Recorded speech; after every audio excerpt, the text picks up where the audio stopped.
Good morning and welcome to Business Today, your trusted source for in-depth analysis of Nigeria's economic landscape.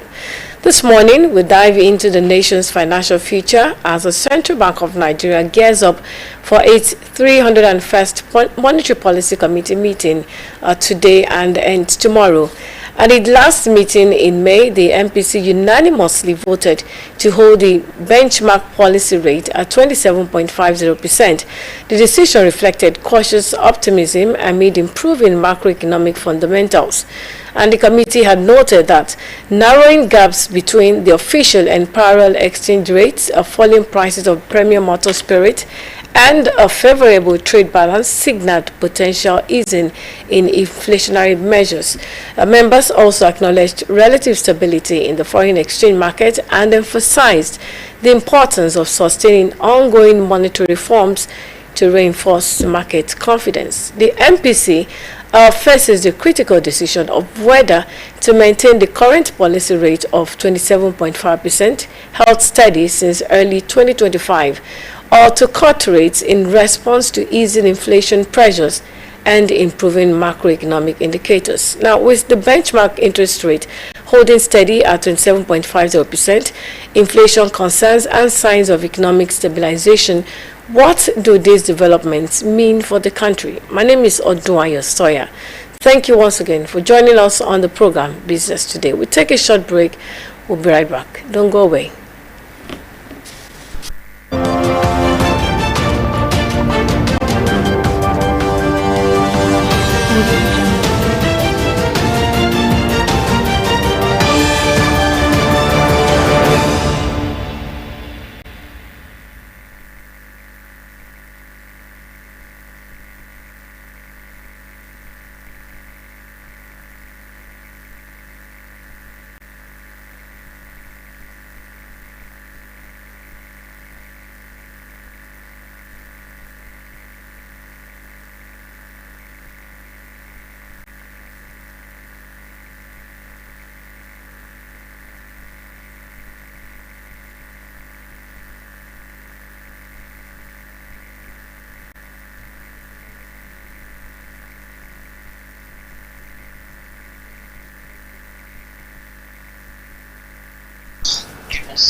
All right, today on the program, I'm being joined by Dr. Ayo Teriba, economist and CEO of Economic Associates. Thank you so much, Dr. Ayo Teriba, for joining us on Business Today. Good morning. Now, the Monetary Policy Committee meeting of the CBN begins today and it concludes tomorrow. Now, ahead of the 301st meeting of the MPC of the Central Bank of Nigeria, analysts anticipate a pause in monetary policy tightening, and they have cited signs of macroeconomic stability and easing inflationary pressures. Now, given the decision to hold the benchmark interest rate at 27.50% in May, what factors do you believe will influence the committee's decision this time around? Well,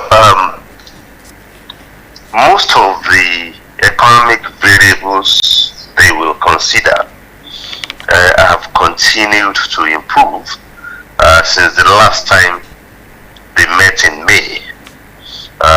Inflation has gone further down, now at 22%. There has been two readings since the last announcement. The exchange rate has remained stable. The naira is slightly stronger than it was as of their last meeting, which has continued the narrative, of their previous two meetings, that the economic conditions have started to increase, but the public expects the central bank at some point to begin to hold, but to begin to ease, but all they have done is to hold. They stopped tightening. They haven't started easing. One obvious reason that will justify that stance is that the fiscal situation is still pretty much uncertain, the situation with the budget, you will have had, since the last meeting, the Senate has announced the extension of the period of implementation of the capital budget for 2024 from June 2025 to December 2025, which means that the fiscal situation is still such that government hasn't found enough money to implement the capital projects of last year. This is July this year. There is no news about the extent to which we have been able to implement the budget for this year. The government is borrowing, fairly heavily. Revenue situation, the revenue available to the federal government seems much lower than they expected in the budget. And when government has no revenue and is borrowing, it's a delicate situation for the central bank, because you don't know what they will do next if they don't get enough to borrow from honorable channels. We hope we don't see a relapse of ways and means advances, that we saw under Buhari regime. And with such fiscal overhang, the central bank will do well to continue to hold its policy levers. Just hold until there is more clarity about the fiscal situation. When you are sure, but if it is excessive borrowing, excessive, spending by the government beyond their revenue generating capacity, is not going to create liquidity problems that will send exchange rates back to the stable regime, or that will make us lose the gains we are making on the inflation that has been coming down. So the central bank has been cautious, and it might be reasonable to expect that they will continue to be cautious until the fiscal situation, there's much more clarity on the fiscal situation. Now, talking about the gains that we have been making, just as you have mentioned, and following months of aggressive rate hikes to combat spiraling inflation and the volatile exchange rate, key indicators are suggesting, do you see the worst being over? Well, that's the key point. Net reserves have improved. Stability of the exchange rate, unification of the exchange rate has encouraged inward money transfers. That has lifted net reserves, above 20 billion, above 23 billion in fact. With stable exchange rate, inflation has been coming down. But these are delicate, variables, that you do not want to rock that boat, by easing too hastily, particularly given, the uncertainty from the fiscal situation. Now, let's take a look at the MPC decisions, actually, which often have wide-reaching effects on investor confidence and market stability. What key signals should investors watch out for in the CBN's communique to gauge the CBN's policy direction this time around? Right. I thought that for much of the last, the Central Bank Monetary Policy Committee was reconstituted, and they held their first meeting in February 2024. So they've been meeting and taking decisions now for 1.5 years. For much of their first year, the uncertainty around low reserves, you were saying reserves were 42 billion, but people were asking questions, what are net reserves? Because we knew that net reserves fell as low as less than 4 billion in 2023. Now they've gone back to let us know that net reserves have been reviewed, above 20 billion US dollars, which gives investors a lot of confidence. It gives market players a lot of confidence. So the central bank has adequate reserves, that it can fall upon to protect the exchange rate. And if it could protect the exchange rate, it could then protect inflation and protect growth. So GDP is going, inflation is coming down, exchange rate is stable. So central bank should continue to focus on making sure that reserve levels are adequate, because it's only when reserve levels are adequate and so net reserve adequacy that exchange rate will continue to be stable. And it's not just stable, it's strengthening. I mean, we were at 1,600, we've moved now to, a little above 1,500, which is good, for the outlook. So if they can keep those gains, keep the exchange rate stable going forward, keep inflation coming down, they can do eventually, when we are sure that the fiscal authorities have the capacity to keep things under control. Now, I still want to take you back on the exchange rate. Yes, we've seen some improvement, but week on week, we saw the Naira depreciating a bit to about 1,532 Naira to the dollar. And we've seen the Central Bank of Nigeria equally defending the Naira with the reserves. And you have also mentioned that presently the net reserve is a bit low, and we need to actually rebuild that reserve. Now, we have seen the forex market, which has shown mixed performance with gains in the parallel market, but weakening official rates due to supply-demand imbalances. Now, what steps do you think that the CBN can take at the MPC meeting to stabilize the Naira and address these liquidity challenges? Well, the Naira is not unstable at the moment. 1,532 should not be described as unstable. 2 months ago, we were at 1,600. In April, after Trump made his initial tariff announcements, we went to 1,600. So if we are still at 1,530 right now, it's fine. Do not refer to small movements in exchange rate as depreciation. Economic variables it's like river, when the river flows, it's not still, it flows in waves. Light even travels in waves, not in a straight line. So the exchange rate will not be moving in a straight line. Between the official market might be higher than the private market today, the private market might be higher than the official market tomorrow. But if we are still talking about 1550, then we don't think that it's losing value. We can drop today, rise tomorrow, drop today, rise tomorrow. That's normal for economic variables. So the central bank does not have any worry about stability of exchange rate at the moment. It's stable. It's not just stable. It's trending from 1,600 to 1,500. And we don't have anything to worry about inflation. It's been going down. Yes, we want it to go down even further. So the holding, means that if you hold, the current gains will continue. If you begin to ease the metrics prematurely, you might lose what you have gained. So I thought that the balance of caution, given the fiscal situation last year, the federal government wanted to spend 35 trillion, they spent 25 trillion. But revenue that they expected to get 20 trillion, they got only 9 trillion. Okay, and if 9 trillion was what you got last year, you are now 55 trillion to spend this year.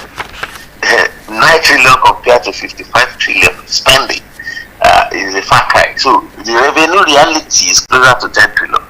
But the spending, this is July. You plan to spend 55 billion. Right now, you should have spent 25 billion trillion, which is what you spent last year, 24.9.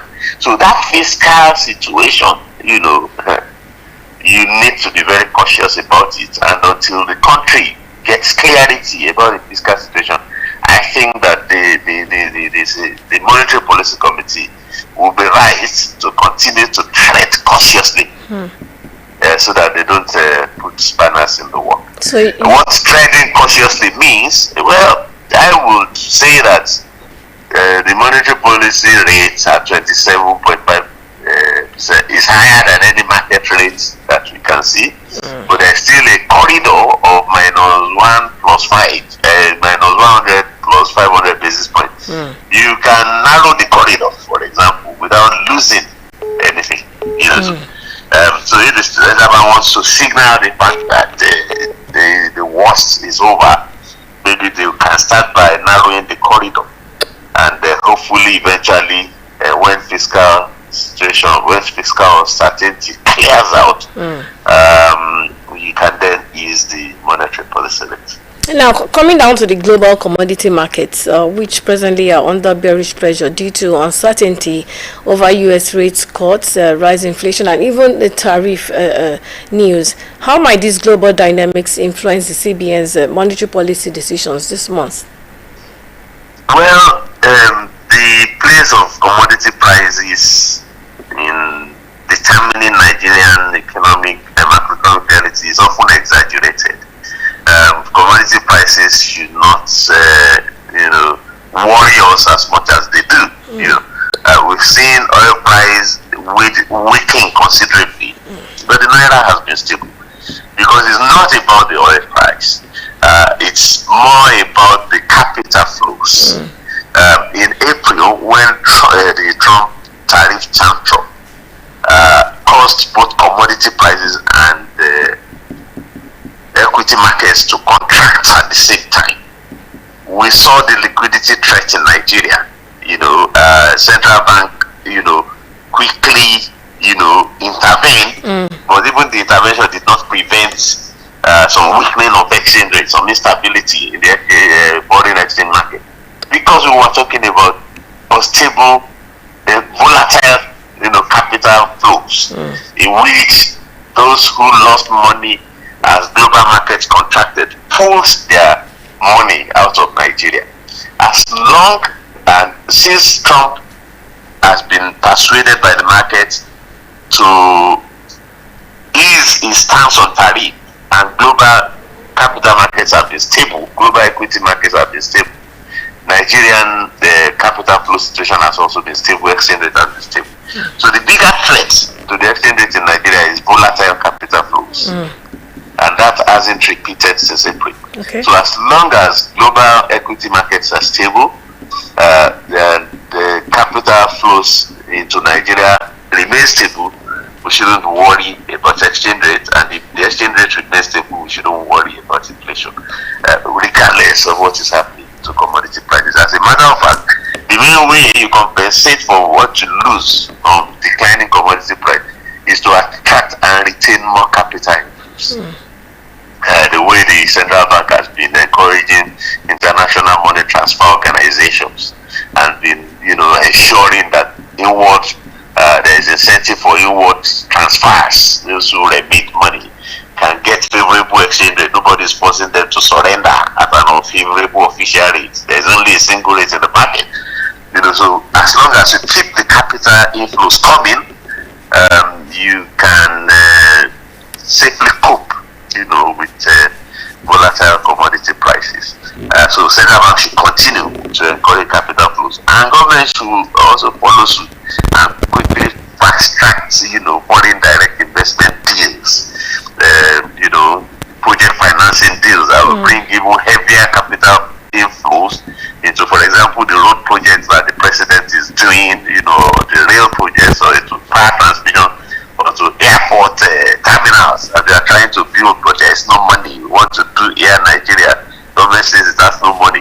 We can talk to the diaspora to come and invest in such, just to boost capital flows and blunt the edge of weakening commodity prices. I do hope I make myself clear on this. Yes. Thank you so much, Dr. Tariba. Now, before you leave on the program, you have recommended the CBN to trade cautiously. You projected the CBN trading cautiously. Now, let's talk about this policy rates beyond easing, as in the CBN meeting easing policy rate, that is beyond the policy rate. Let's talk about the cash reserve ratio for deposit money banks.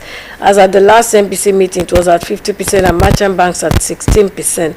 Now, what do you expect this time around? Do you see an easing of this rate? Again? The CRR, the cash reserve ratio. Now, do you see further easing being implemented? Hang on. What matters for exchange rates is the total liquidity in the economy. What matters for inflation is the total liquidity in the economy.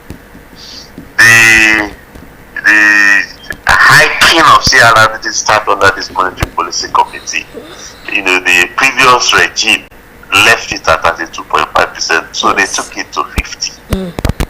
That previous regime that hiked CRRs to 32.5% gave more than 20 trillion to the government in ways and means, illegal ways and means advances.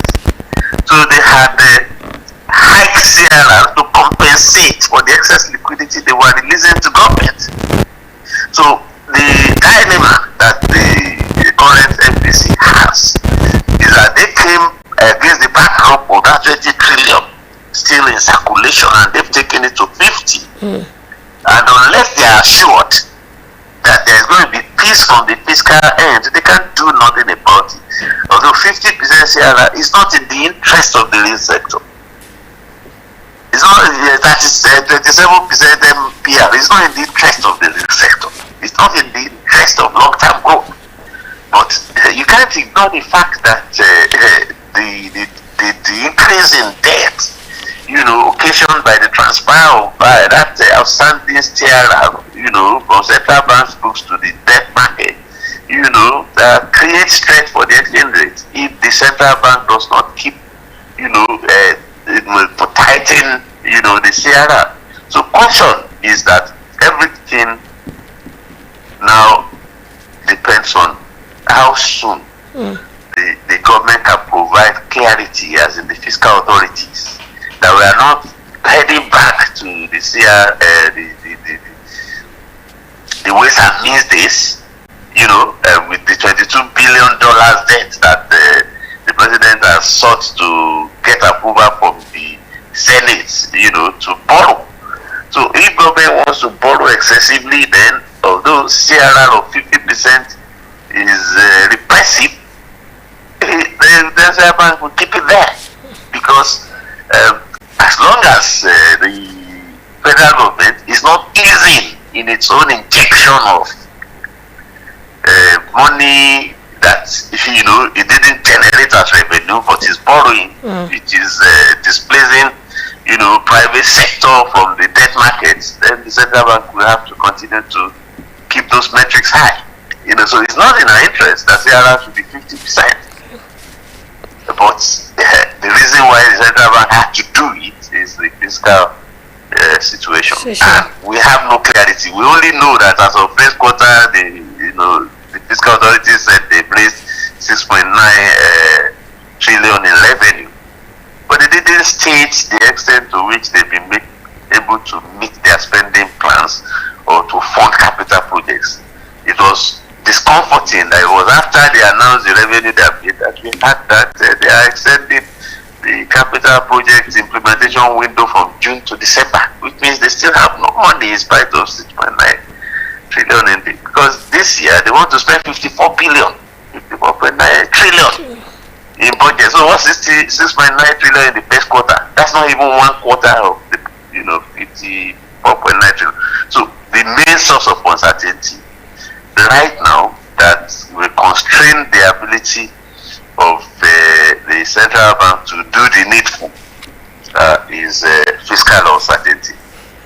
All right, thank you so much, Dr. Ayoteriba, for lending your thoughts on the program this morning. Thank you so much. Thank you. You're welcome.